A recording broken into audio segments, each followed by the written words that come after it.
এই দুনিয়া থেকে আমাদের চলে যেতেই হবে, মৃত্যুর স্বাদ আমাদের আস্বাদন করতেই হবে। আল্লাহ রাব্বুল আলামিন বলেন, কুল্লু নাফসিন যায়িকাতুল মাউত, প্রতিটি প্রাণকে মৃত্যুর স্বাদ আস্বাদন করতে হবে। একটা মানুষের মৃত্যু কেমন হবে এটা নির্ভর করে তার দুনিয়ার কর্মের উপর।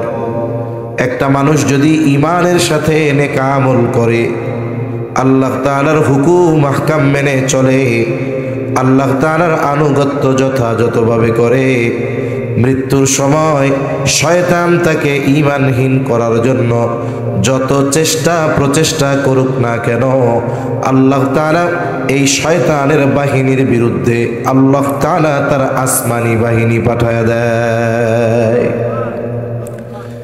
এজন্য আমরা যদি আলমে বারজাখ তথা কবর জগৎ থেকেই যদি শান্তিতে থাকতে চাই, দুনিয়ার জমিন থেকেই আমাদেরকে সেই প্রস্তুতি গ্রহণ করতে হবে যেন আমার মরণটা সুন্দর হয়, খাতেমা বিল খাইর, আমার জীবনের শেষ বিষয়টা যেন উত্তম হয়। এই জন্য আমাদের উচিত এখন থেকেই প্রস্তুতি নেওয়া, কারণ কোন সময় আমার আপনার মরণ চলে আসবে এটা বলা যায় না। একজন নেককার বান্দা, ইমানদার বান্দা, সে যতই আমল করুক না কেন, যতই ইবাদত করুক না কেন, তার মধ্যে একটা ভয়, একটা চিন্তা সব সময় থাকে যে আমার জীবনের শেষ সময়গুলো কিভাবে অতিবাহিত হবে। দেখুন, একজন দুনিয়াদার মানুষ যখন আস্তে আস্তে বৃদ্ধ হয়, অনেক ক্ষেত্রে ওই দুনিয়াদার বৃদ্ধ মানুষের দুনিয়ার চিন্তা বাড়তে থাকে। এই জন্য অনেক সময় দুনিয়াদার সম্পদওয়ালা বৃদ্ধ মানুষ হসপিটালে ভর্তি, তাকে যদি আমি আপনি জিজ্ঞাসা করি আপনার হায়াত তো মনে হয় শেষের দিক, এই জীবনের শেষ সময় সে আপনার ইচ্ছাগুলো কি, দুনিয়াদার মানুষের জবাবটা অধিকাংশ সময় দুনিয়ামুখী হয়। কেমন যেন সে জবাব দিবে এইরকম, বলে আমার 3টা ছেলে 2টা মেয়ে, 2টা ছেলে এস্টাবলিশড হয়ে গেছে, একজন ইউরোপে আর একজন আমেরিকা, আর একটা ছেলে লেখাপড়া করতেছে।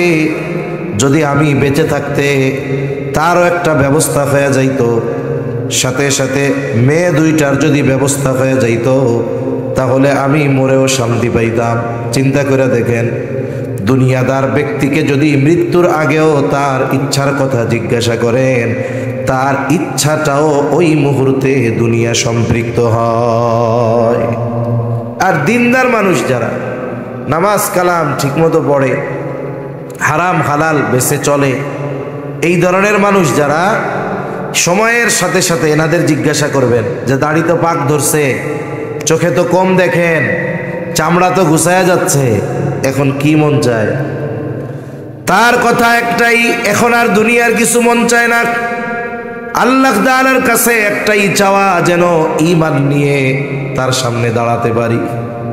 তার মানে তার চিন্তা চেতনা ধ্যান ধারণা এখন হলো ঈমান নিয়ে মরা। কারণ সেও জানে শয়তান একজন ঈমানদারকে ঈমানহীন করার জন্য সবচাইতে বড় আক্রমণ চালায় তার মৃত্যুর সময়। এই জন্য যেই মানুষগুলো সারা জিন্দেগি আল্লাহর হুকুম আহকাম মেনে চলল, এই মানুষগুলো দুনিয়া থেকে বিদায়ের ওই গুরুত্বপূর্ণ সময়, ওই বিপদের সময়, মুসিবতের সময়, যেই আল্লাহর গোলামি সারা হায়াত করেছে, বলে আল্লাহ তাআলা ওই মুসিবতের সময় তার সাহায্যের জন্য সকল ব্যবস্থাপনা করে।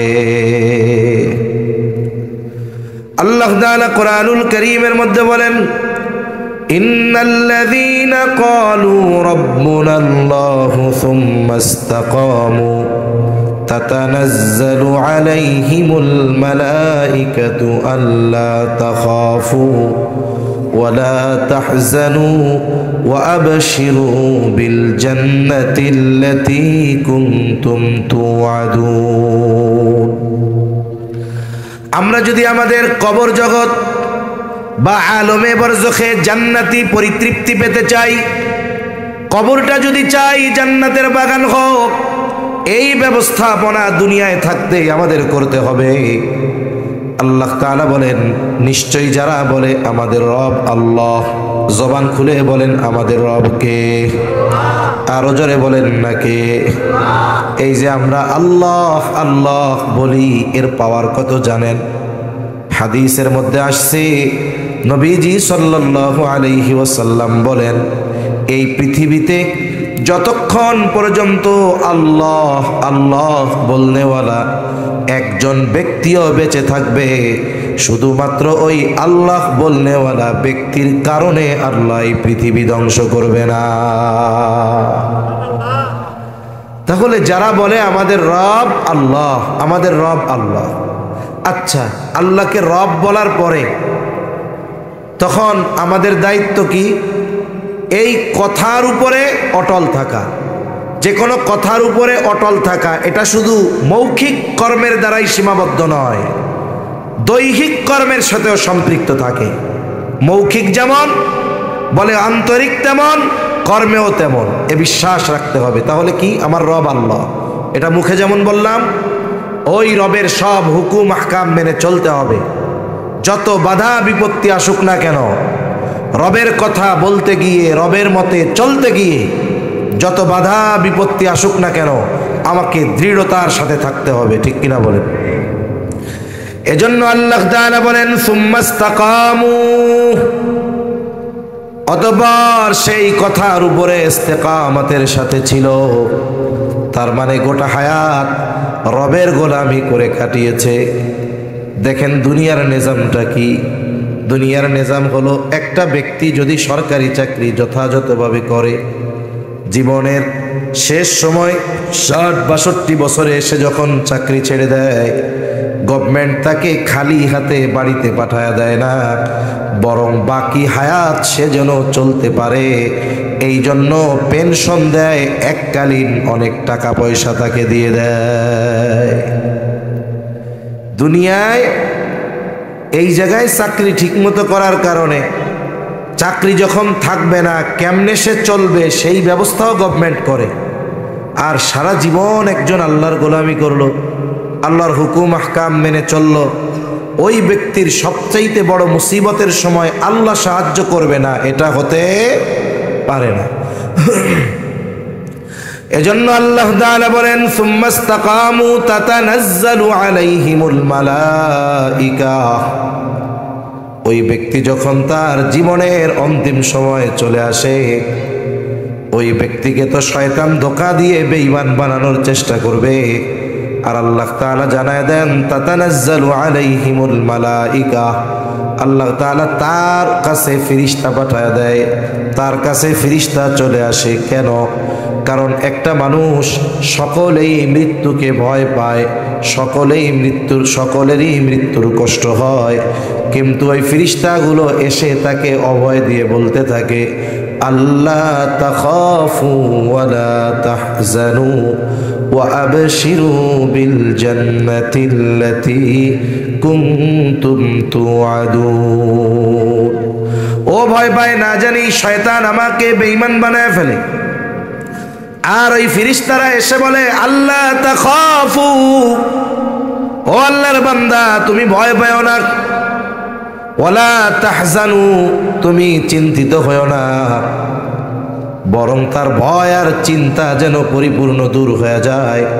এই জন্য ওই মুমূর্ষ মৃত্যু পথযাত্রী ব্যক্তিকে ফেরেশতারা আল্লাহ তাআলার নির্দেশে জান্নাতের সুসংবাদ জানায় দেয়।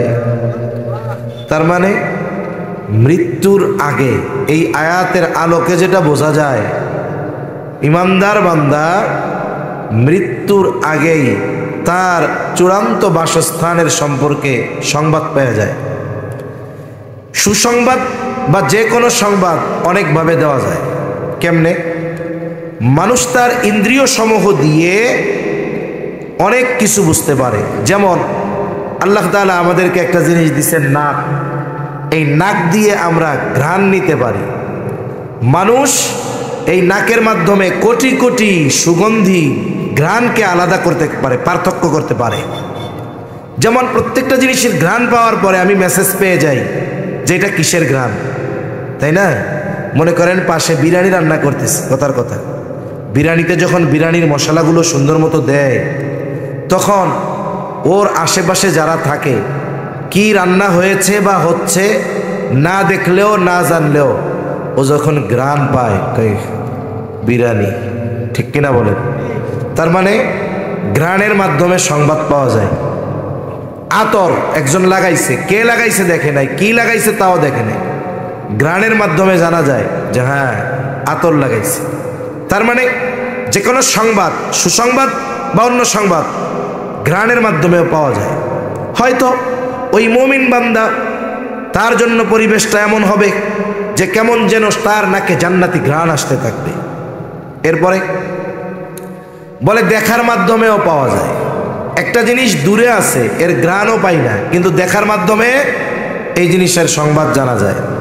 আর একটা কি বলে, দেখিও না, ঘ্রাণও পাই না, তারে শোনানো হয়, বলে কানের মাধ্যমে সংবাদ পাওয়া যায়। আবার দেখেন চামড়া, সে চোখও নাই কানও নাই, মানে কানেও শুনে না চোখেও দেখে না, মনে করেন না কেউ ঘ্রাণ পায় না, বলে স্পর্শের মাধ্যমে সংবাদ পাওয়া যায়। অনেক সময় গরমের মধ্যে যদি এমন হয় যে কেউ আপনার হাতে আস্তে করে ঠান্ডা হাত রাখছে, আরাম লাগে।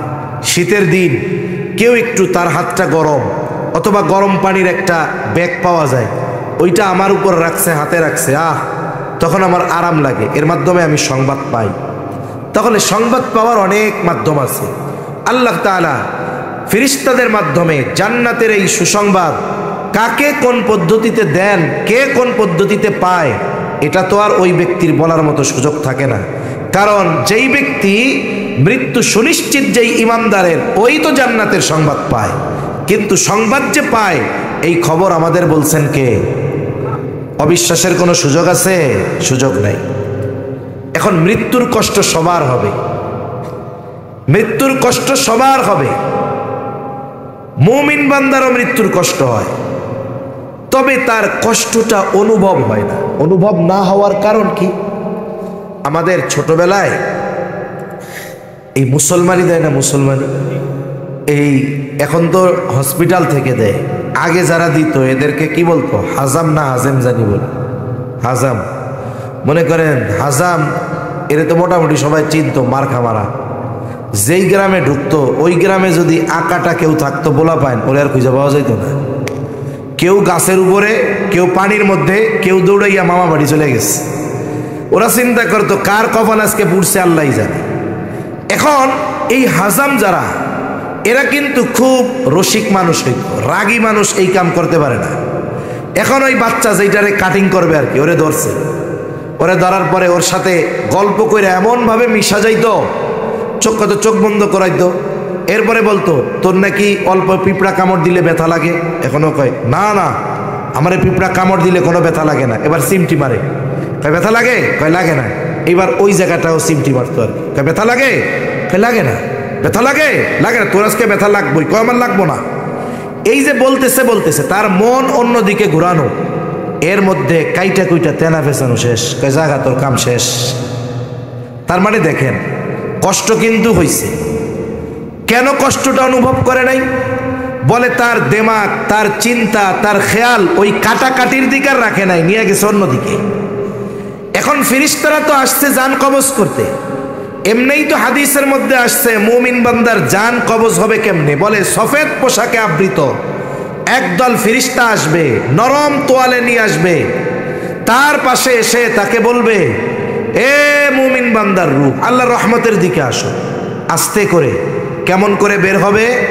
বলে জগের থেকে গ্লাসের মধ্যে যেমন পানি ঢালা হয় আস্তে করে, সর্বশেষ ফোঁটাটাও যেমন আস্তে করে পড়ে, বলে ওই রকম আস্তে করে মুমিনের দেহ থেকে ঘামের মাধ্যমে অথবা শ্বাস প্রশ্বাসের মাধ্যমে দেহ থেকে রূহটা বের হয়ে আসবে।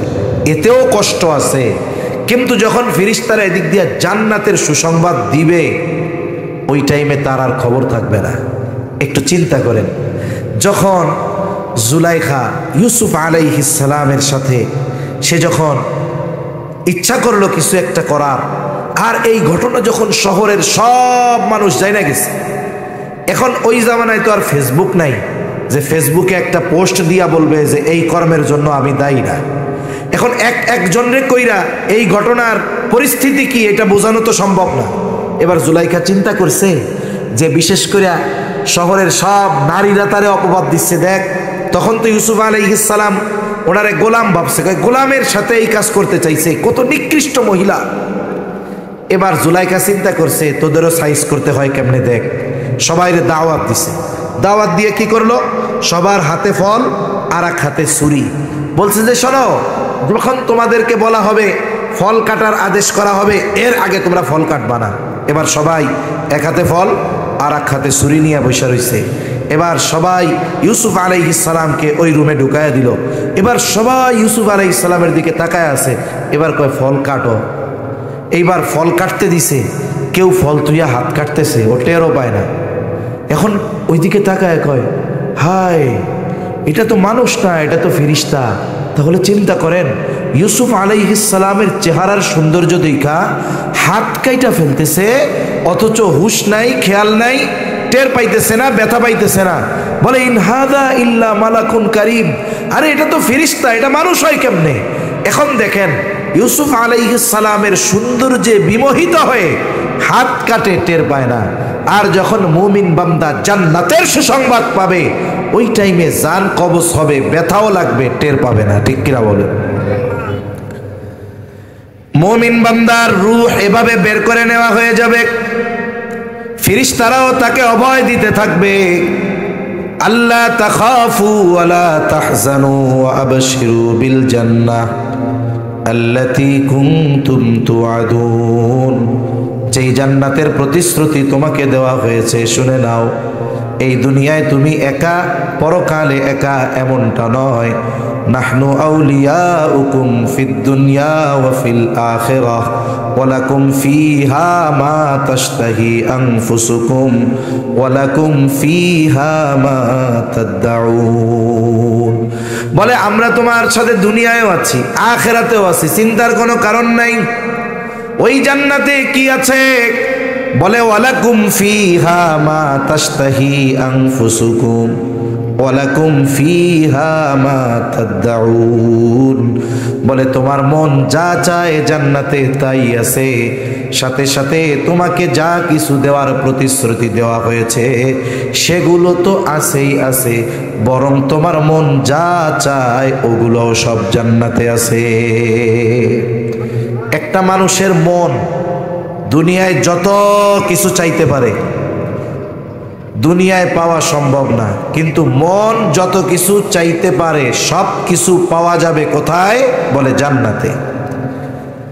এজন্য ওই সংবাদ পাইয়া আর মৃত্যুর কষ্ট তার মধ্যে অনুভব হবে না।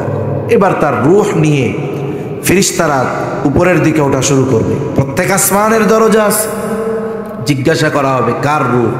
অমকের ছেলে অমক। বলে হ্যাঁ, লোকটা দুনিয়ায় ভালো ছিল। একের পর এক 7টা আসমানের দরজা তার জন্য খুলে দেওয়া হবে।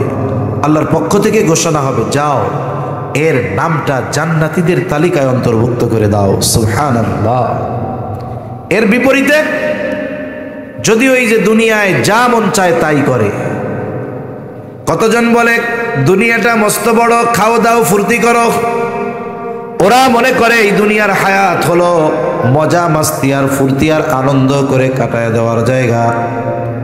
আসলে তা নয়, দুনিয়াটা হইল আখিরাতের ক্ষেত। বলে যেই কৃষক ক্ষেতের মধ্যে ফসল যত্ন সহকারে আবাদ করে, 3 মাস পরে ওই ব্যক্তি ঘরে ফসল তুলতে পারে। ঠিক কিনা বলে? দুনিয়া হলো আখিরাতের ক্ষেত। আর যদি কেউ খেয়াল খুশি মতো দুনিয়ায় হায়াত কাটিয়ে দেয়, বলে মৃত্যুর সময় তার জন্য আসমান হতে রহমতের ফেরেশতারা সাহায্যের জন্য আসবে না। একেবারে কুৎসিত বিভৎস চেহারা, সালার মতো খসখসে শক্ত মোটা কাপড় নিয়ে গন্ধযুক্ত পোশাক পরিধানকৃত একদল ফেরেশতা তার সামনে হাজির। মনে রাখতে হবে, আমরা হয়তো ফেরেশতাদের দেখি না, কিন্তু যেই ব্যক্তি মৃত্যু পথযাত্রী সে দেখতে পায়। এইবার তারা এসে বলবে, এই পাপিষ্ঠ ব্যক্তির রূহ আল্লাহর আযাবের দিকে ধাবিত। এইবার রূহ দেহের মধ্যে দৌড়াদৌড়ি শুরু করবে, বের হতে চাইবে না, ছটফট শুরু করে দিবে। বলে জোর করে তার দেহ থেকে রূহটাকে টেনে বের করা হবে।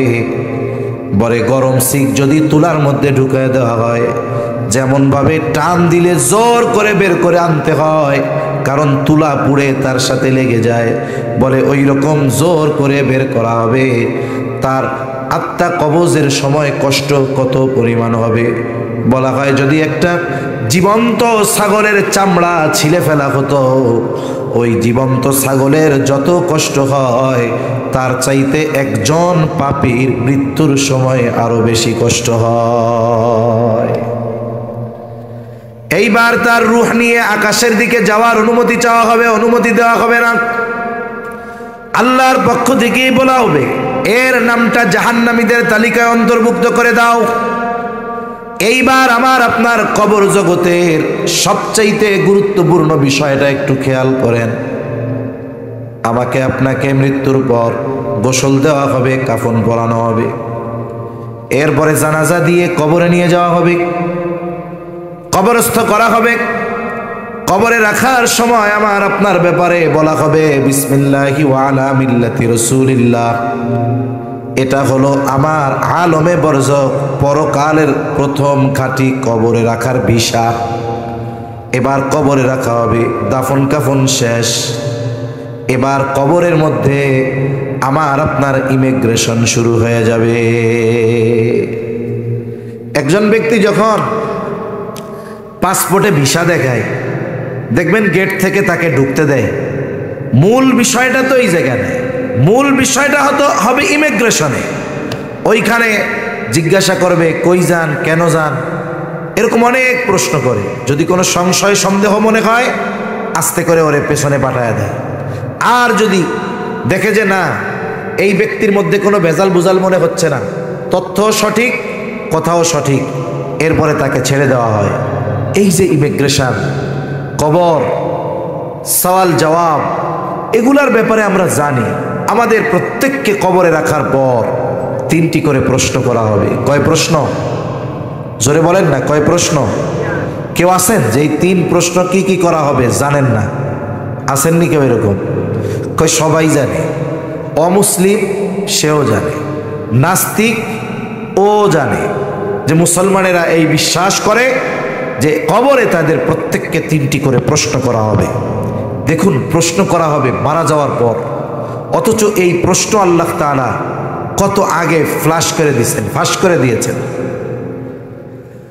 যেই পরীক্ষার প্রশ্ন হলে যাওয়ার আগে জানা যায় না, হলে যাওয়ার পরে যেই পরীক্ষার প্রশ্ন জানা যায়, বলে ওই পরীক্ষা আসলে সহজ, একটু লেখাপড়া করলেই ওই প্রশ্নের জবাব দেওয়া যায়। কিন্তু হলে যাওয়ার আগে যেই পরীক্ষার প্রশ্ন আগেই জানায় দেওয়া হয়, বুঝতে হবে জায়গা মতো গিয়ে ওই প্রশ্নের জবাব দেওয়া কঠিন। দুনিয়ায় যদি কেউ লেখাপড়া না করে, পরীক্ষার হলে যদি নকল নিয়ে যায়, নকল, এখন এই নকল নিয়ে যায়, প্রশ্ন পাওয়ার পরে নকলগুলার মধ্যে দেখে যে সে যেই নকলগুলা আনছে ওই আলোকেই প্রশ্ন আসছে, বলে ও পাশ করে যাবে। ঠিক কিনা বলেন? কিন্তু বলেন তো, কবরের 3 প্রশ্নের ব্যাপারে কেউ যদি এই ওসিয়ত করে যে আমারে কবরে রাখার সময় আমার কাফনের মধ্যে সুন্দর মতো ওই 3 প্রশ্নের জবাব লেখা দিয়ে দিবি, কবরে যা কিছুই হোক, কবরের মধ্যে অনেক জায়গায় আছে মানুষ মারা যায়, মোবাইলে দেখি আর কি, কবরের মধ্যে দামি কোলবালিশ দেয়, তারপরে তশক বিছায়া দেয়, কত আরামের কত কিছু দেয়।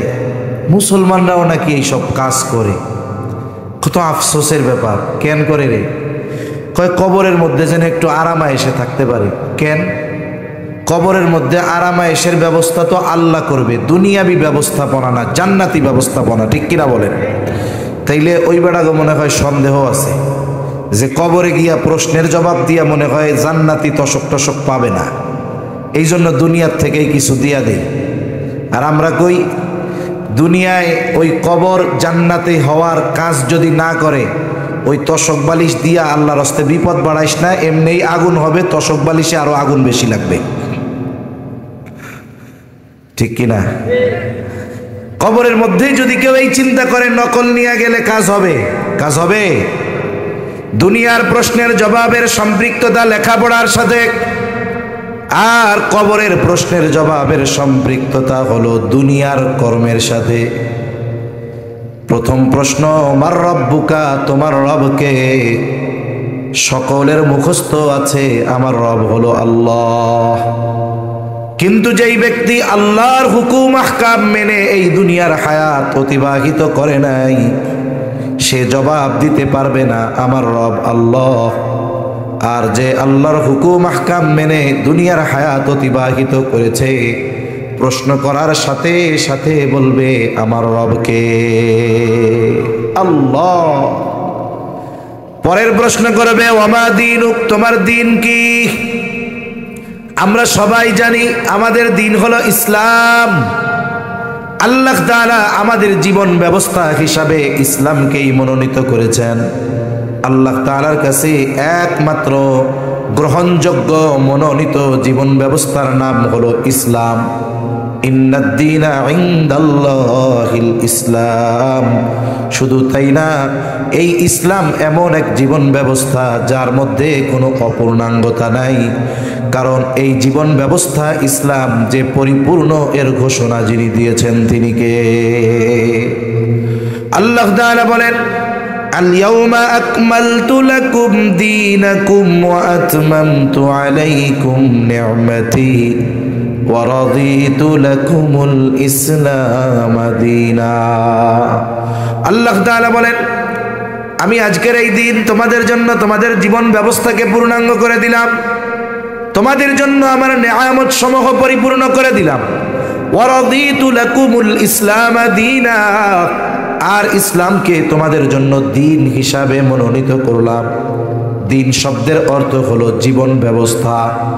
তার মানে আমি আমার জীবন কিভাবে পরিচালিত করব, বলেন তো ইসলামের মধ্যে এই নির্দেশনা আছে না নাই? একটা মানুষ জন্ম থেকে নিয়ে মৃত্যু পর্যন্ত তার ব্যক্তিগত জীবন, শৈশবকাল, কৈশোরকাল, যৌবনকাল, বৃদ্ধকাল, সাথে সাথে তার ব্যক্তিগত জীবন, পারিবারিক জীবন, রাজনৈতিক জীবন, সামাজিক জীবন, কর্মজীবন, কর্মস্থল, কিভাবে সে নিজেকে পরিচালিত করবে, এর পরিপূর্ণ দিক নির্দেশনা ইসলামে আছে না নাই? শুনেন, পুরাটা মানতে না পারলে এক বিষয়, তবে পুরাটা আমল না করতে পারলে এক বিষয়, কিন্তু পুরাটা বিশ্বাস করার ব্যাপারে কোনো ছাড় দেওয়া যাবে না। অনেকে মাথা মোটা, বুঝে না। এরা মনে করে কি বলবে, হুটহাট এক একটা বলবে কোরআনে রাজনীতি নেই, এরকম বলে না। এরকম বেটা, তুমি মানতে পারতেছ না সেটা ভিন্ন কথা, কিন্তু এই কথা অস্বীকার করে বেঈমান হয়েও না। কথা বুঝেন নাই মনে হয়? বেঈমান হয়েও না। তুমি সেকুলারিজমের রাজনীতি করতেছো থাকো, করো, তুমি জাহান্নামে যাবে, তাতে আমার কি? কিন্তু মানুষের মধ্যে এই চিন্তা কেন ঢুকাও যে ইসলামের মধ্যে এটা নাই সেইটা নাই, আর আমার আল্লাহ বলতেছে পরিপূর্ণ জীবন ব্যবস্থা ইসলাম। তাহলে যে বলে ইসলামে এইটা নাই, রাষ্ট্র কেমনে চালাতে হবে ওইটা নাই, আইন কেমনে পরিচালিত হবে এইটা নাই, ইসলামে শুধু নামাজ রোজাই আছে আর কিছু নাই, কেউ যদি এ কথা বলে, আমি বলবো তুমি যদি তাহাজ্জুদ গুজারিও হও তোমার ঈমান নাই। ঠিক কিনা বলেন? এজন্য ইসলাম পূর্ণাঙ্গ জীবন ব্যবস্থা। কি খাবো, কি পরবো, কি বলবো, কি করব, সব কিছু ইসলামে আছে। যেই ব্যক্তি ইসলাম মেনে চলবে সেই ব্যক্তি কবরে জবাব দিতে পারবে আমার দিন হলো ইসলাম। মনে রাখবেন, ইসলামের কিছু বিষয় আছে যেগুলো আমাদের জন্য মেনে চলার ক্ষেত্রে কোনো বাধা নাই, এরপরেও আমরা মানি না। একজন যদি সুদ না খায়, ঘুষ না খায়, এরে কেউ জোর কইরা সুদ ঘুষ খাওয়াবে? কিন্তু ওই ব্যক্তি স্বেচ্ছায় সুদ ঘুষ খায়, আবার গল্প মারে কি, আরে রাষ্ট্রীয়ভাবে ইসলাম প্রতিষ্ঠা হোক, সব ঠিক হয়ে যাবে। আমি কই, তোমার নিজের মধ্যে ইসলাম নাই, তুমি নিজের শরীরটাকে ইসলাম দিয়ে সাজাইতে পারতেছো না, তোমার মাধ্যমে গোটা রাষ্ট্র ইসলাম দিয়ে সাজবে? এটা কেমনে কল্পনা করা যায়? এজন্য আগে আমার ব্যক্তিগত জীবনে পূর্ণ ইসলাম, আমার পারিবারিক জীবনে পূর্ণ ইসলাম, এরপরের প্রচেষ্টা সামাজিক জীবনে ইসলাম, এরপরে আমি যদি আমার জায়গা থেকে যারা রাষ্ট্রীয়ভাবে ইসলাম প্রতিষ্ঠার জন্য কাজ করে যাচ্ছে এবং পরিপূর্ণ ইসলামের উপরে নিজেদেরকে পরিচালিত করছে তাদের সহযোগী হব, তাদের জন্য দোয়া করব যে আল্লাহ আমার ইসলাম মানার সাধ্য যতটুকু আছে আমি তো ততটুকু মেনে চলার চেষ্টা করতেছি, কিন্তু ওই সুপ্রিম কোর্ট কোরআনের আইন অনুযায়ী পরিচালনা করানোর ক্ষমতা আমার নাই। রাষ্ট্রীয় সব বিষয়গুলো কোরআন সুন্নাহর আলোকে পরিচালনা করানোর ক্ষমতা আমার নাই, তবে আমারও মন চায় কোরআন সুন্নাহর আলোকে গোটা রাষ্ট্র পরিচালিত হোক। আল্লাহ আপনি গোটা দুনিয়াব্যাপী আপনার দ্বীনের অনুসরণে, দ্বীনের অনুকরণে মানুষের জীবন পরিচালনার ব্যবস্থা করে দেন। এ তো বাইসা গেলাম কইয়া, কিন্তু আমাদের অবস্থা কি যে আমরা নিজেদের মধ্যেই ইসলাম আনতে পারতেছি না। এখন কবরে গিয়া যদি জিজ্ঞাসা করে তোমার দ্বীন কি, আমার আপনার বলার উপায় আছে? জোরে বলেন, বলার উপায় আছে? এজন্য নিজের জীবনে কমপক্ষে আমার অধীনস্থ যারা আছে তাদের জীবনে ইসলামের আলোকে জীবন অতিবাহিত করানোর ব্যবস্থা আমাদের করা দরকার, নইলে উপায় নাই, কাজ হবে না। গরু 100 জবাই দিয়ে খাওয়াইলেও কাম হবে না যদি জবাব না দেওয়া যায়।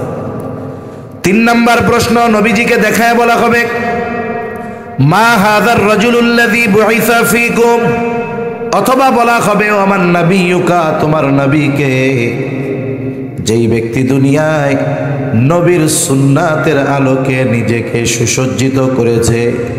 মনে রাখতে হবে, আমি যদি বলি আমি আশিকে রাসূল কিন্তু আমার মধ্যে রাসূলের সুন্নাত নাই, অবস্থা কেমন যেন কেমন হইল।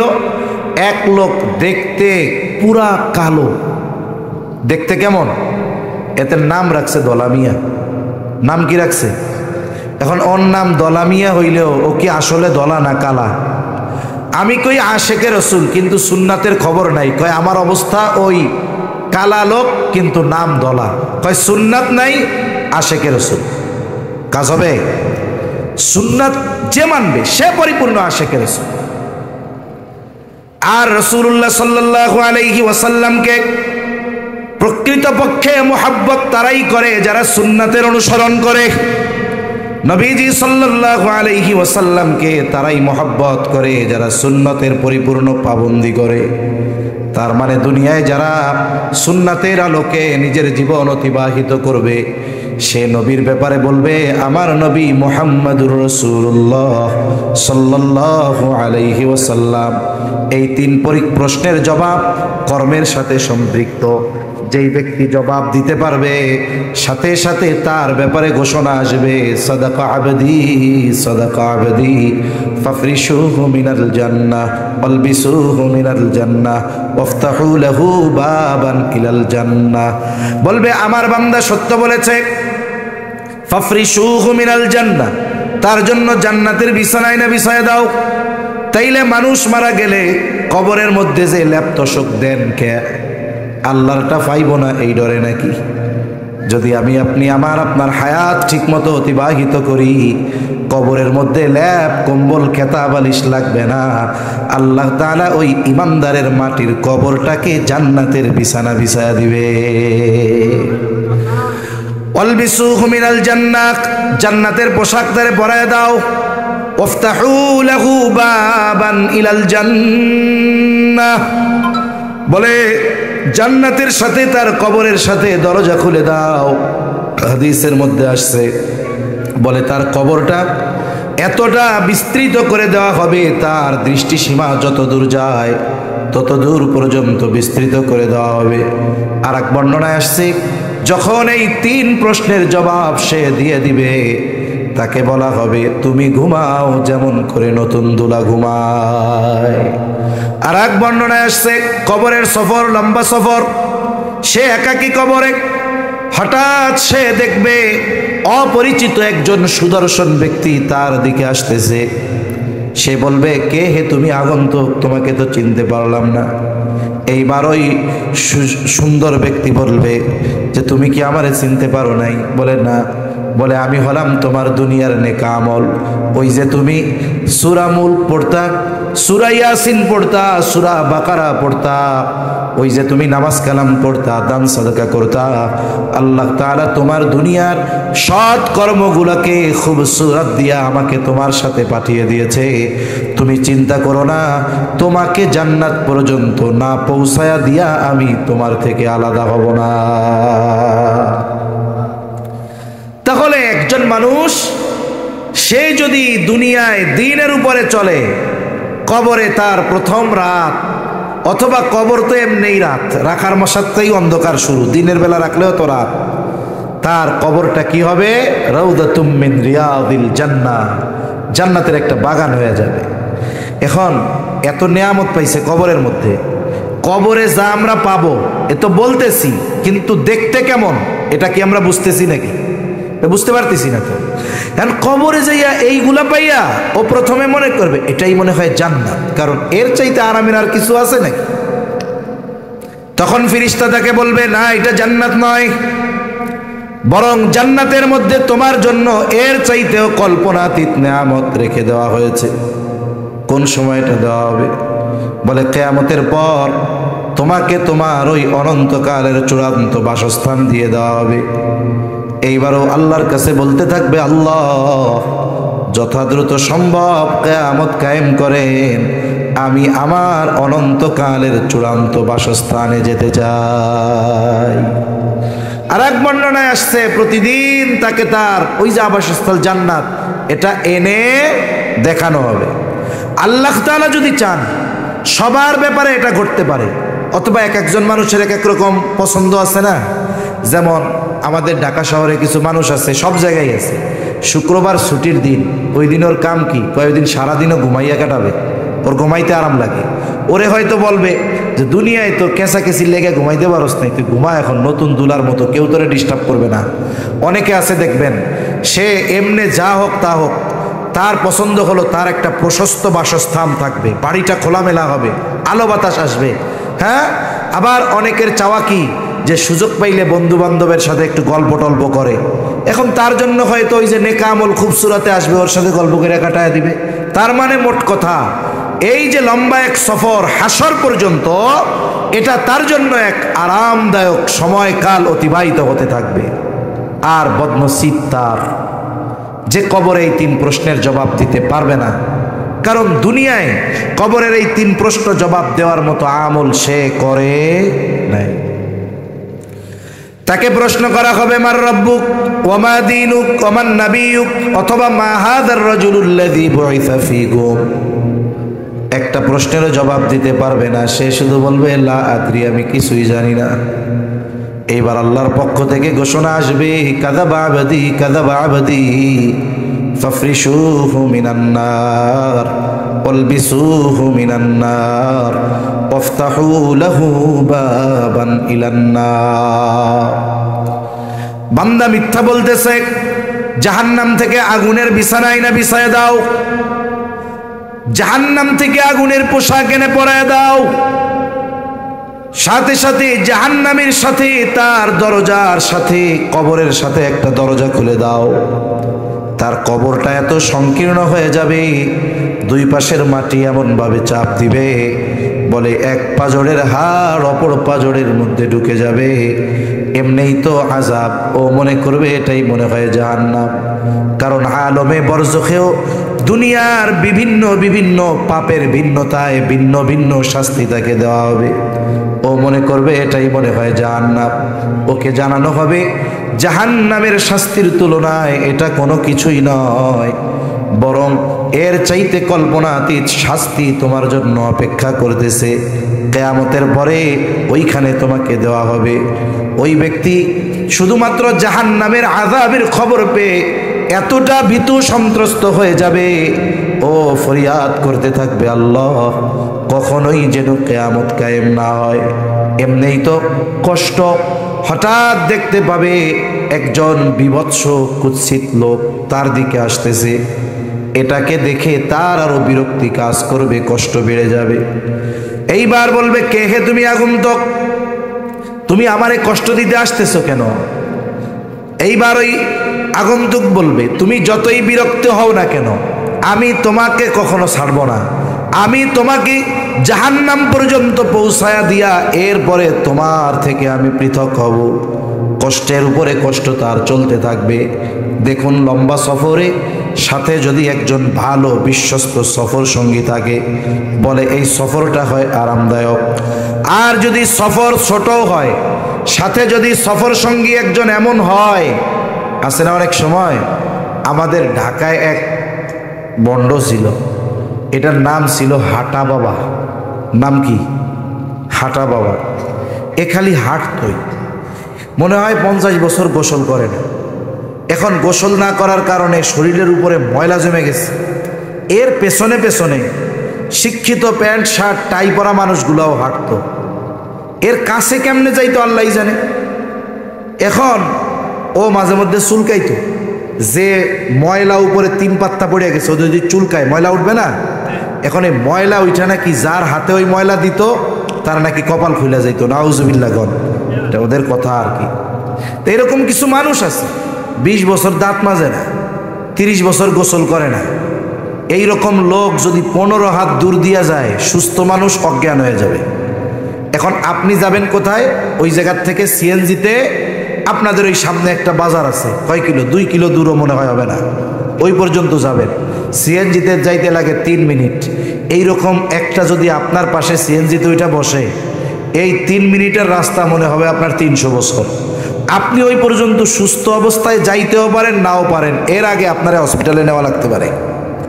তাহলে বোঝা গেল কি, ছোট সফর যদি সফর সঙ্গী ওই রকম হয়, তাইলে এই 1-2 কিলোমিটারের সফরে যান শেষ হয়ে যায়। আর যদি সফর সঙ্গী ভালো হয়, লম্বা সফরও আরামদায়ক হয়ে যায়। এই মানুষগুলো যারা দুনিয়ায় আল্লাহর হুকুম আহকাম মানল না, তাদের এই কবরের অবস্থা এরকম হবে। এটা জাহান্নামের একটা গর্তে পরিণত হয়ে যাবে, বিভিন্ন রকমের আযাব হবে। নবীজি সাল্লাল্লাহু আলাইহি ওয়াসাল্লাম এক হাদিসের মধ্যে বলেন, আযাবুল কবরি হাক্কুন, কবরের আযাব এটা সত্য, কোনো সন্দেহ নেই। বধির একজন ফেরেশতাকে নিয়োগ দিয়ে দেওয়া হবে, তাকে তার হাতে এমন এক হাতুড়ি থাকবে, ওটা দিয়ে ওকে বাড়ি মারবে। বলে এক বাড়িতে 70 হাত মাটির নিচে চলে যাবে, আবার টান দিয়ে উঠানো হবে, আবার মারবে। ও এত চিৎকার করবে, বলে ওর ওই চিৎকারের আওয়াজ মানুষ এবং জিন ছাড়া সকল প্রাণী শুনতে পাবে। এজন্য দুনিয়া থেকে আমাদের সবার যাওয়া লাগবে। এই কবরে দীর্ঘকাল আমাদের সকলের অতিবাহিত করতেই হবে। লম্বা সফরের জন্য যেমন পাথেয় প্রয়োজন হয়, সামান দরকার হয়, এই দুনিয়াটা হলো সেই সামান সংগ্রহের জায়গা। কিন্তু আফসোস, আমাদের কোনো চিন্তা নাই যে অনন্তকালের সফরে আমরা কিভাবে চলবো, থাকবো। জন্য আল্লাহ তাআলাও তো কোরআনুল কারীমের মধ্যে বলেন, ইয়া আইয়ুহাল্লাযীনা আমানুত্তাকুল্লাহা ওয়াল তানজুর নাফসুম মা কদ্দামাত লিগাদিন ওয়াত্তাকুল্লাহ। আল্লাহ তাআলা বলেন, হে ঈমানদারেরা, তোমরা আল্লাহ তাআলাকে ভয় করো। ওয়াল তানজুর নাফসুম মা কদ্দামাত লিগাদ, তুমি নিজের দিকে নজর দাও, আগামীর জন্য তুমি কি প্রেরণ করেছো। আগামী মানে হলো ভবিষ্যৎ, তার মানে তুমি তোমার ভবিষ্যতের জন্য কি প্রেরণ করেছো। কোন ভবিষ্যৎ? বলে সুনির্দিষ্ট ভবিষ্যৎ। কারণ দুনিয়ার হায়াত এটা হলো অনির্দিষ্ট, আর মৃত্যু থেকে নিয়ে শুরু হয় সুনির্দিষ্ট ভবিষ্যৎ। অনির্দিষ্ট ভবিষ্যৎ কোনটা? বলে দুনিয়ার হায়াত। এই দুনিয়ায় কতদিন বাঁচবো এর কোনো টেনশন হিসাব নাই। অথচ দেখেন 20 বছরের যুবক সরকারি চাকরি শুরু করে, ওর টেনশন যে চাকরি শেষে 60 বছরে বয়সে যখন চাকরি ছাড়বো তখন কেমনে ভালো থাকা যায়। এই জন্য ও টাকা জমায়, আবার সরকারও টাকা জমায় যে 60 বছর পরে যেন বৈশা বৈশা খাইতে পারে। এই যে 20 বছরে বৈশা 60 বছর পরের যেই ভবিষ্যতের কথা সে চিন্তা করে, ওই 60 বছর থেকে ভালো থাকার জন্য টাকা জমায়। বলেন তো এই ভবিষ্যৎ অনিশ্চিত না সুনিশ্চিত? জোরে বলেন না, অনিশ্চিত না সুনিশ্চিত? আমার কথা শেষ, কারণ কথা বলতে খুব কষ্ট হইল। মাইকগুলো আরও আধুনিক হওয়া দরকার। এখন এই সাউন্ড সিস্টেম চলে না। আয়োজকরা তো বোঝে না। আয়োজক বলে যে আমাকে ভালো সাউন্ড দিবা, ও যে কি আনছে ও আর আমি বুঝতেছি, আপনারা না বুঝলেও। মাউথ পিস কি আনছে, মাইক কি আনছে, আপনারা না বুঝলেও আমিও বুঝতেছি, ও বুঝতেছি। যাই হোক, এজন্য ওদেরকেও অনুরোধ করি, বাহিরের আওয়াজের চাইতে ভেতরে যেন আওয়াজটা ভালো হয়। আওয়াজ যেন যিনি কথা বলতেছেন তার কানে আসে। মাইক যা হইছে হইছে, কমপক্ষে যদি এটা এই জায়গায় সেটিং করতো আমি কিছু আওয়াজ পাইতাম। আওয়াজগুলো সামনে যাইতেছে, বাহিরে ভালো আওয়াজ হইতেছে। এজন্য বক্তার কানে আওয়াজ আসলে কথা বলতে কষ্ট কম হয়। নাইলে দেখেন, কানে আঙ্গুল দিয়া যখন আপনি কথা বলেন, এমনি আপনি জোরে কথা কন কেন? কারণ আপনার ভয়েস আপনার কানে আসে না, এই জন্য। ঠিক না? এই আমি যে কথা বলতেছি, আমার আওয়াজ আমার কানে আসা দরকার। যদি না আসে কথা বলতে কষ্ট হয়। এই জন্য মাইক সেটিংগুলোও সুন্দর মতো করতে হবে। আর এই সব পাল্টাবা, এই 1500 টাকার জিনিস ব্যবহার আর করবা না। এতে আমরা যারা কথা বলি বুক ব্যথা হয়ে যায়। তাহলে দেখেন, অনন্তকালের সফরের কথা আল্লাহ তাআলা বলছেন, সুনির্দিষ্ট ভবিষ্যতের কথা আল্লাহ বলছেন। সুনির্দিষ্ট ভবিষ্যৎ কি? আর একটা ওয়াজ ওদের কইরা দেই, জেনারেটর এমন জায়গায় সেটিং করবা যেন আওয়াজ না আসে। যদি সেটিং করো, তুমি বোর্ড রাখবা, ওই বোর্ড এই পাশে যখন দিবা আওয়াজটা তখন এইদিকে আসবে না। কত ওয়াজ করব? এখন ওদের তো কিছু বলতে হয়, রাগ হয়ে তো লাভ নাই, ওরে জানাইতে হবে এই সিস্টেমে। তাইলে এই যে জেনারেটরের আওয়াজটা আসতেছে, বিরক্তি লাগতেছে, এই আওয়াজটা এদিকে আসবে না। আর একটু দূরে সেটিং করো, তোমার তার আছে, তুমি আর একটু দূরে দাও, তাহলে আওয়াজটা যদি না আসতো তাহলে আমার কথা বলতে এখন যে কষ্ট হচ্ছে তার চাইতে আর একটু কষ্ট কম হইত। কষ্ট পাইলেন নাকি আপনারা? এটা ওনাদের জন্য তো উপকার। তাহলে আল্লাহ তাআলা সুনির্দিষ্ট ভবিষ্যতের কথা বলছেন। সুনির্দিষ্ট ভবিষ্যতের জন্য কি পাঠাচ্ছ এটা নিজের দিকে খেয়াল দাও। সুনির্দিষ্ট ভবিষ্যৎ কোনটা? বলে মৃত্যু থেকে শুরু, কবর সুনির্দিষ্ট ভবিষ্যৎ, হাসর সুনির্দিষ্ট ভবিষ্যৎ, কারো জন্য জান্নাত অথবা জাহান্নাম, এটা হলো তার অনন্তকালের চূড়ান্ত সুনির্দিষ্ট ভবিষ্যতের আবাসস্থল। দুনিয়ার আবাসস্থলে ভালো থাকার জন্য কত কিছু করি, কিন্তু কবরে থাকতে হবে দীর্ঘকাল। কতটুকু পাঠাইলাম কবরের জন্য, কতটুকু পাঠাইলাম জান্নাত পাওয়ার জন্য, এই হিসাব আমাদের করার দরকার আছে না নাই? এই হিসাব করার দরকার আছে। সাথে সাথে প্রতিদিন মৃত্যুর কথা একটু স্মরণ করতে হবে, বেশি বেশি করতে হবে। বুজুর্গানে দিন এই জন্য অনেক সময় সবক দেন মৃত্যুর মুরাকাবার সবক। আমরা যখন রাতে শুই তখন একটু এই চিন্তাটা করব যে চোখ দুইটা বন্ধ করলাম, এই যে ঘুমাইলাম, আর নাউমু কাল মাউত, ঘুম তো মৃত্যুর মতো। যদি এই চোখ বন্ধ আমার জীবনের শেষ চোখ বন্ধ হয়ে যায়, আর যদি চোখ খোলার সুযোগ না হয়, চোখ যদি খুলতে পারি তাহলে হবে সকাল, না খুলতে যদি পারি তাহলে শুরু হয়ে যাবে পরকাল। এই জন্য মাঝে মধ্যে একটু নিজের চিন্তা করব যে ওই লাশের খাটিয়ায় মসজিদে যে খাটটা আছে না, একটু মাঝে মধ্যে কল্পনা করব যে ওই খাটে আমারে শোয়ায় রাখছে।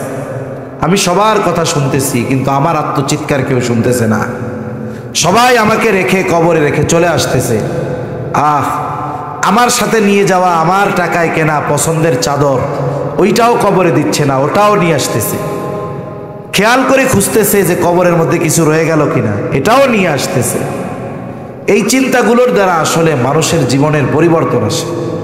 এজন্য আল্লাহ রসুল সাল্লাল্লাহু আলাইহি ওয়াসাল্লামও বলেন, তোমরা বেশি বেশি ওই জিনিসের স্মরণ করো যেটা সকল স্বাদকে বিনষ্ট করে দেয়।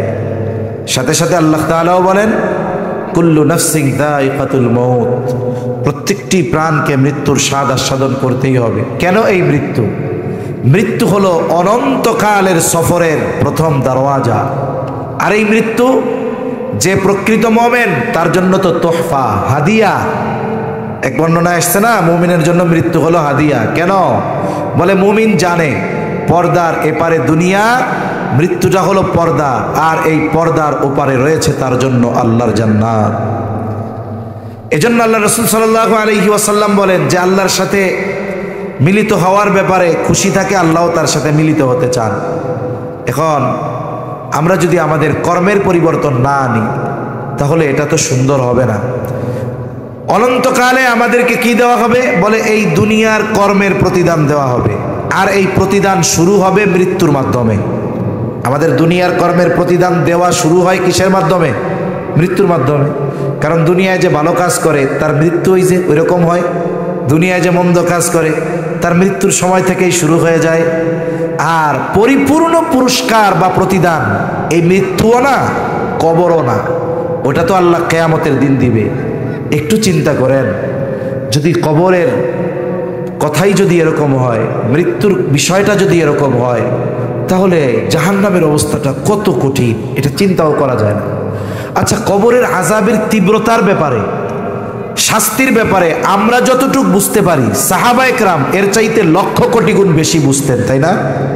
এজন্যই তো হযরত ওসমান গনি রাদিয়াল্লাহু তাআলা আন জান্নাতের সুসংবাদ প্রাপ্ত একজন সাহাবী হওয়ার পরেও, নবীজির দুই কন্যার স্বামী হওয়ার পরেও, জিন্নুরাইন উপাধি পাওয়ার পরেও নবীজি উসমান রাদিয়াল্লাহু তাআলা আনহুর ব্যাপারে এক ঘটনাকে কেন্দ্র করে বলেছেন, ওসমান আল্লাহর কাছ থেকে জান্নাত কিনে নিয়েছে।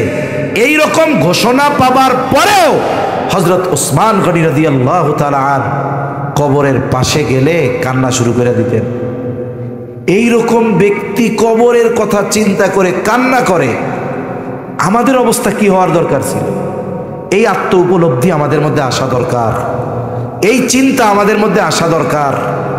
যদি আমি আপনি ওই বিষয়টা সম্পর্কে গাফেল হয়ে যাই, উদাসীন হয়ে যাই, আমার দ্বারা ভালো কাজ হবে না, আমার দ্বারা গুনার কাজ হতেই থাকবে। এজন্য মৃত্যুর চিন্তা বেশি বেশি করবো তো আমরা। এরপরে আল্লাহ তাআলা বলেন, ওয়াইন্নামা তুওয়াফাউনা উজুরাকুম ইয়াওমাল কিয়ামা, কিয়ামতের দিন মূল কথা হলো মানুষকে তার দুনিয়ার কর্মের পূর্ণ প্রতিদান দেওয়া হবে কিয়ামতে। প্রতিদান শুরু মৃত্যু থেকে, পূর্ণ প্রতিদান দেওয়া হবে কিয়ামতের দিন। আল্লাহ তাআলা বলেন, ফামান যুহজিহা আনিন নার ওয়া উদখিলাল জান্নাতা ফাকাদ ফাজ, যাকে জাহান্নাম থেকে বাঁচানো হবে, জান্নাতে প্রবেশ করানো হবে, ফাকাদ ফাজ, ওই লোকটা সফল হয়ে যাবে। আল্লাহ সুবহানাহু ওয়া তাআলা আমাদের সকলকে সফল মানুষের অন্তর্ভুক্ত হওয়ার তৌফিক দান করেন, বলি আমিন। ওয়া আখিরু দাওয়ানা আনিল হামদুলিল্লাহি রাব্বিল আলামিন। মহান হুকুম মাগরিবের নামাজের পর হাদিসের ভাষায় জান্নাতের বাগানে আসার বসার, কিছু কথা বলবার এবং শ্রবণ করবার তৌফিক যে মহান মানিব দান করেছেন, সে মহান মানিবকে খুশি করার জন্য মোহাব্বতের সাথে জবান খুলে অন্তর থেকে আমরা একবার কালিমাতুশ শুকর পাঠ করি, আলহামদুলিল্লাহ। অগণিত দুরূদ ও সালাম সাইয়্যিদুল আম্বিয়া, আশরাফুল আম্বিয়া, খাতামুল আম্বিয়া, ইমামুল মুরসালিন, রহমাতুল লিল আলামিন, মুহাম্মাদুর রাসূলুল্লাহ সাল্লাল্লাহু আলাইহি ওয়াসাল্লামের উপর।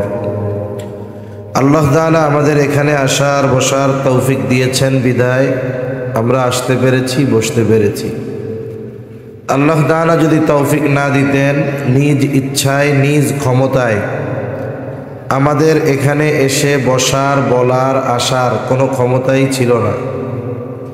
এজন্য আল্লাহ সুবহানাহু ওয়া তাআলা তার বান্দাদের মধ্যে যাদেরকে মহব্বত করেন, ভালোবাসেন, বাস্তবিক অর্থে তাদেরকে আল্লাহ তাআলা দ্বীনের কাজ করার তৌফিক দান করেন। দ্বীনি মাহফিল, এই মজলিসগুলা হলো দুনিয়ার সর্বোত্তম মজলিস। যেমন দুনিয়ার সর্বোত্তম স্থান হলো মসজিদ, সবচাইতে নিকৃষ্ট জায়গা হলো বাজার, সবচাইতে উৎকৃষ্ট বা উত্তম মজলিস হলো এই দ্বীনি মজলিস, যেখানে দ্বীনি কথাবার্তা হয়, দ্বীনি আলোচনা করা হয়। এই জায়গাগুলো সে যে জায়গায় হোক না কেন, এই মজলিসের বদৌলতে, বরকতে ওই জায়গাটাকে বলা হয় জান্নাতের বাগান। সুবহানাল্লাহ। শুধু তাই না, এই মজলিসগুলার ব্যাপারে তো রাসূলুল্লাহ সাল্লাল্লাহু আলাইহি ওয়াসাল্লাম জানায় দিয়েছেন, পৃথিবীতে একদল ফেরেশতা আছে যাদের কাজই হলো এই ধরনের মজলিস কোথায় আছে এগুলো খুঁজে বের করা। যেখানেই তারা আসে, যেখানেই মজলিস দেখে, এই মজলিসের চারদিকে তারা দাঁড়ায় যায়। উপস্থিত মজলিসে যারা, তাদেরকে বেষ্টনী দিয়ে দাঁড়ায় এবং এই বেষ্টনীর মধ্যে যারা থাকে এই মজলিসে, তাদের উপরে আল্লাহ তাআলার পক্ষ থেকে বিশেষ রহমত নাজিল হয়। সুবহানাল্লাহ। এ কথাটা বলতেছি এই জন্য যে আমরা অনেক মানুষ মাহফিলে আসি, অনেকে এমনে আসে, অনেকে উলামায়ে কেরাম আসে, অনেক আলেম এমনও আসেন যে ওয়াজ করতেছে তাকে হাতে কলমে পড়ানোর যোগ্যতা তার আছে। আবার এমনও হতে পারে যে ওয়াজ করতেছে ওই উস্তাদের কাছে পড়ার যোগ্যতাও তার নেই। এরপরেও অনেক বড় বড় বুজুর্গ উলামায়ে কেরাম দ্বীনি মাহফিলে এসে বসেন। কেন? যা বলবে এটা কি ওনার অজানা? এই জন্য না, চিন্তা করে হাদিস পড়াইছে যে এই জায়গাটা এখন আল্লাহর রহমত বর্ষিত হচ্ছে। ওনারা চায় যে এই মজলিসের বদৌলতে কিছু সময় বসে আল্লাহর বিশেষ রহমত আমার উপরে বর্ষিত হোক।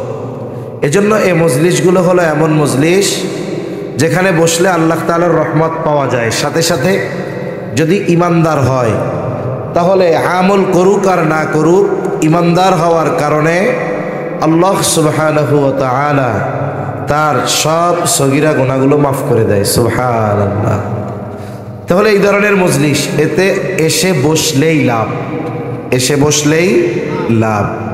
আল্লাহ তাআলা আমাদেরকে এই ধরনের দ্বীনি মজলিসগুলায় মুহাক্কিক হাক্কানি উলামায়ে কেরামের মজমায় মজলিসে বেশি বেশি বসার তৌফিক দান করুন, বলি আমিন। সম্মানিত উপস্থিতি, একটি বিষয়কে সামনে রেখে আমাকে আলোচনা করতে হবে। এই বিষয়কে কেন্দ্র করেই কোরআনুল কারীমের প্রসিদ্ধ একটি সূরা আলে ইমরান থেকে 185 নম্বর আয়াত তিলাওয়াত করেছি। রাসূল আকরাম সাল্লাল্লাহু আলাইহি ওয়াসাল্লামের অগণিত হাদিস থেকে একটা হাদিস পাঠ করেছি। এই পৃথিবীতে যত সত্য আছে সব সত্য সব মানুষ বিশ্বাস করে না। সব সত্য সব মানুষ বিশ্বাস করে না। যেমন আল্লাহ তাআলা আমাদের সৃষ্টি করেছেন, এ কথা সত্য, এ ব্যাপারে কোনো সন্দেহ আছে? কিন্তু বলেন তো, স্রষ্টা হিসাবে আল্লাহ তাআলাকে বিশ্বাস করে না এই পৃথিবীতে এই রকম লোক আছে না নাই? কোটি কোটি কোটি কোটি আছে যে তারা স্রষ্টার অস্তিত্বে অবিশ্বাসী। এত বড় একটা সত্য তারা অস্বীকার করে। কিন্তু এই পৃথিবীর আরেকটি সত্য আছে যেটাকে আল্লাহ তাআলা কোরআনুল কারীমের মধ্যে কয়েক জায়গায় ইয়াকিন বলে অভিহিত করেছেন। যেমন এক জায়গায় আল্লাহ তাআলা বলেন, ওয়া'বুদ রাব্বাকা হাত্তা ইয়াতিয়াকাল ইয়াকিন। আপনি আপনার রবের ইবাদত করেন দৃঢ় সত্যের আগমন পর্যন্ত। আবার আরেক জায়গায় আছে যে লাম নাকু মিনাল মুসাল্লিন ওয়া লাম নাকু নুতঈমুল মিসকিন ওয়া কুন্না নাখুযু মাআল খায়িদিন ওয়া কুন্না নুকাযযিবু বিয়াউমিদ্দিন হাত্তা আতানাল ইয়াকিন। দৃঢ় সত্য চলে আসলো। এই দৃঢ় সত্য এর অর্থ হলো মৃত্যু। এটা এমন এক সত্য, এই মৃত্যুর স্রষ্টা যিনি আল্লাহ, তাকে অনেক মানুষ অস্বীকার করে। কিন্তু এই মৃত্যু এমন এক সত্য, এটাকে পৃথিবীর কেউ অস্বীকার করে না। যে নাস্তিক স্রষ্টাকে বিশ্বাস করে না, কিন্তু স্রষ্টার সৃষ্টি, আল্লাহর সৃষ্টি, এই মৃত্যুকে আল্লাহ তারা বিশ্বাস করে। এমন এক সত্য এটা, যেই সত্যের ব্যাপারে পৃথিবীর কোনো মানুষের মধ্যে মতানৈক্য নাই, কোনো মতভেদ নাই, কোনো ইখতিলাফ নাই। এমন সত্য যেটা প্রত্যেকটা প্রাণীকে এই সত্যের মুখোমুখি হওয়া লাগবেই, কোনো সন্দেহ নেই।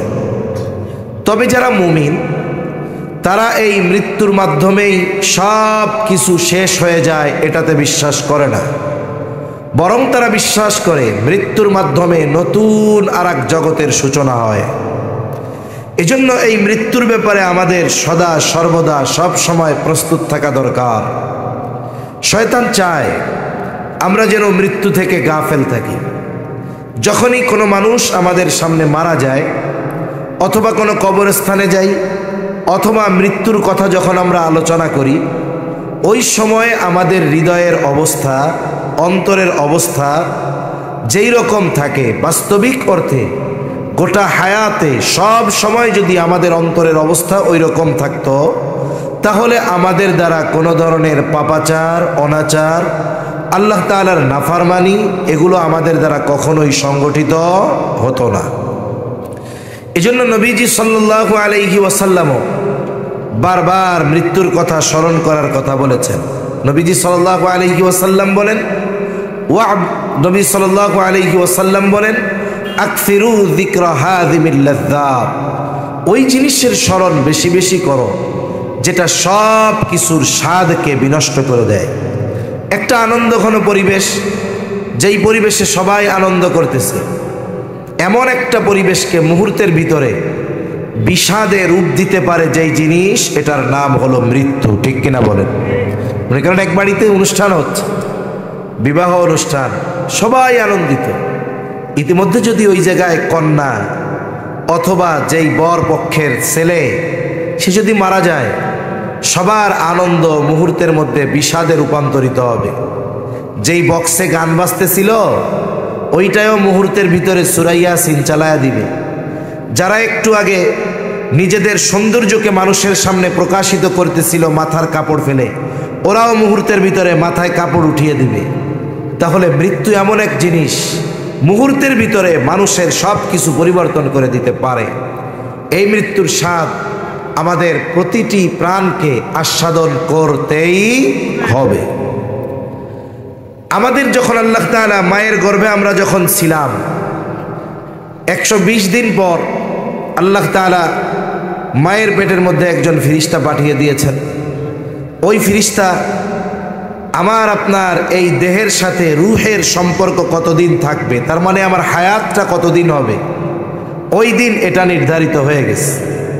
আমরা যত মানুষ আছি আমাদের মৃত্যুর সময় নির্ধারিত, শুধু নির্ধারিত না, বলে সুনির্ধারিত। কিন্তু আফসোসের ব্যাপার হলো ওই নির্ধারিত সময়টা আমাদের জানা নাই, ওই নির্ধারিত সময়টা আমাদের থেকে অজানা। তবে সময় নির্ধারিত আছে। একেবারে যখন আমার আপনার সময় শেষ হয়ে যাবে, আমি আপনি সুস্থ থাকি আর অসুস্থ থাকি, সময় শেষ হয়ে গেলে আর এই দুনিয়ায় থাকা যাবে না। একটা মানুষ অসুস্থ হলেই মারা যায় তা নয়, বরং মৃত্যুর মূল কারণ তার হায়াত শেষ হয়ে যাওয়া। কিন্তু আল্লাহ সুবহানাহু ওয়া তাআলা এই মৃত্যুর কোনো না কোনো কারণ রাখেন। আবার দেখুন, অনেক মানুষ এমনও হয় যে সে সুস্থ, রাতের বেলায় পরিবারের সবার সাথে খাবার দাবার খেয়ে সবার সাথে কথা বলে সুস্থ মানুষ বিছানায় শুতে গেল, অথচ সকালবেলায় আর ঘুম থেকে উঠে না। এবার ডাকা হইতেছে, উঠে না। দরজা ভেঙে বা খুলে ভিতরে গিয়ে দেখা হলো সে আরও 4-5 ঘন্টা আগে বোঝা যায় দুনিয়া থেকে চলে গেছে। এরকম কত ঘটনা ঘটতেছে। আবার দেখুন, আমরা মনে করি যে মৃত্যু মনে হয় স্বাভাবিক শুধু বৃদ্ধদের হবে, যুবক যারা এরা মরবে না। এজন্য যখন কোনো তরুণ যুবক মারা যায়, অনেক সময় তাদের ব্যাপারে আমরা দেখি মানুষ এভাবে বলে, অমুক ভাইয়ের অকাল মৃত্যুতে আমরা শোকাহত। অকাল মৃত্যু বলতে কি বোঝায়? বলে আসলে এমনটা আর কি, যেই লোকটা মরার মতো উপযুক্ত ছিল না কিন্তু অসময়ে মরে গেছে। আসলে তো বিষয়টা এমন নয়, ওনার তো সময় শেষ হয়েছে, এই জন্যেই না মরছে। এজন্য মৃত্যু চলে আসতে পারে, বার্ধক্যেও হতে পারে, প্রৌঢ়ত্বেও হতে পারে, যৌবনেও হতে পারে, কৈশোরেও হতে পারে, শৈশবেও হতে পারে। কখন মৃত্যু চলে আসে এই নির্ধারিত সময় আমাদের জানা নাই। তবে ওই সময়টা যখন আসবে, আমি আপনি জানি আর না জানি, মালাকুল মউত মৃত্যু আমার আপনার কাছে যথাসময়ে চলে আসবে। ঠিক কিনা বলেন? এক সময়ও, এক মুহূর্ত মৃত্যু আসার ক্ষেত্রে বিলম্ব করবে না, আবার এক মুহূর্ত আগেও মৃত্যু আসবে না। এই পৃথিবীতে অনেক মানুষ আছে বছরের পর বছর লাইফ সাপোর্টে। সৌদি আরবের এক প্রিন্সের ব্যাপারে দেখলাম 17-18 বছর অ্যাক্সিডেন্ট করে কোমায় আছে। তার মানে কোনো সেন্স তার নাই, শুধু হার্টবিটটা কোনো মতে আছে। না সে তাকায়, না সে বলে, না সে দেখে, না সে খায়, কোনো মতে পাইপ দিয়ে তার পাকস্থলীতে কিছু তরল পানীয় পৌঁছিয়ে দেওয়া হয়, আর সব বিছানায় 17-18 বছর ওই এক অবস্থায় আছে। স্বাভাবিক, মরে না কেন? বলে এখনো হায়াত শেষ হয় নাই। ঠিক কিনা বলেন? এজন্য আমার আপনার মৃত্যু যথা সময়ে চলে আসবে, কিন্তু আফসোস আমি আপনি সেই মৃত্যু সম্পর্কে গাফেল। আবার মৃত্যু পরবর্তীকালীন যেই লম্বা সফর, ওই সফরের সামানা সংগ্রহের ক্ষেত্রেও আমরা গাফেল। অথচ উচিত কি ছিল? উচিত ছিল দুনিয়ার সফরটা তো একেবারে সংক্ষিপ্ত। আল্লাহ তাআলা আমাদেরকে একটি নির্দিষ্ট মঞ্জিলের দিকে ছেড়ে দিয়েছেন। সৃষ্টির পর থেকে নিয়ে ক্রমান্বয়ে আমরা প্রত্যেকটা স্থানে কিছুকাল অবস্থান করে আমাদের অনন্তকালের চূড়ান্ত গন্তব্যের দিকে ছুটে চলছি। এটা আমাদের মূল জায়গা নয়। মূল জায়গা তো পৃথিবীর সব মানুষের হয়তো জান্নাত, না হয় জাহান্নাম। এটাই আমাদের মূল গন্তব্য। বাকি সময়টা আমরা কেমন যেন মুসাফিরের মতো আসি, কিছুদিন আবার চলে যাব। এজন্য আমরা শুধু স্থান পরিবর্তন করি।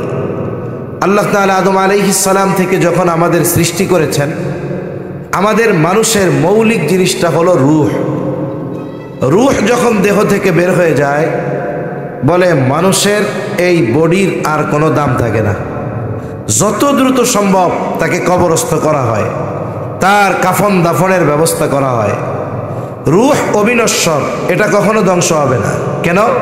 বলে রূহ হলো আল্লাহ তাআলার আদেশ। যেটা আল্লাহর আদেশ, আল্লাহ যেমন চিরন্তন, বলে রূহও এরকম চিরন্তন। আল্লাহ যেমন চিরন্তন, আল্লাহর কালাম এটাও তেমন চিরন্তন। এগুলার কোনো ধ্বংস নাই, এগুলো অবিনশ্বর। আল্লাহ তাআলা আদম আলাইহিস সালামের পৃষ্ঠদেশ থেকে পৃথিবীর সব মানুষের রূহ আল্লাহ বের করেছেন। এরপরে রূহের জগৎ, এরপরে আলমে বতন, এখন আসি আলমে দুনিয়ায়। আল্লাহ তাআলা আমাদেরকে এই দুনিয়ায় অল্প সময় দিয়ে পাঠিয়েছেন, অল্প সময়। দেখুন রূহের জগতে কত বছর ছিলাম, এই দুনিয়ার জগতে কত বছর? 60, 70, 80, 100 বছর বাঁচে এমন মানুষের সংখ্যা নিতান্তই কম। ঠিক কিনা? অথচ এই 60-70 বছরের হায়াতের দাম কত বেশি? বলে এই সময়টা যারা কাজে লাগায়, ওই মানুষগুলো অনন্তকালের চিরন্তন বা অনন্তকালের সফলতা তারা অর্জন করে। তাহলে আমি আপনি চিরকালের জন্য সফল হব, নাকি চিরকালে ব্যর্থদের তালিকায় আমার নামটা চলে যাবে? এটা নির্ভর করে এই দুনিয়ার কর্মের উপরে। এজন্য দুনিয়ার হায়াতটা কম, কিন্তু এই হায়াতের মূল্য অনেক বেশি।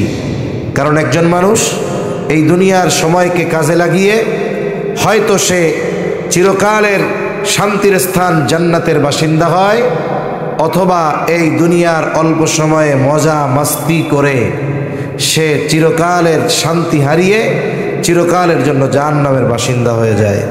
এজন্য 1 নাম্বার, আমরা দুনিয়ার সময়টার মূল্যায়ন করব। আল্লাহ তৌফিক দান করেন, বলি আমিন। আল্লাহ তাআলা বলেন,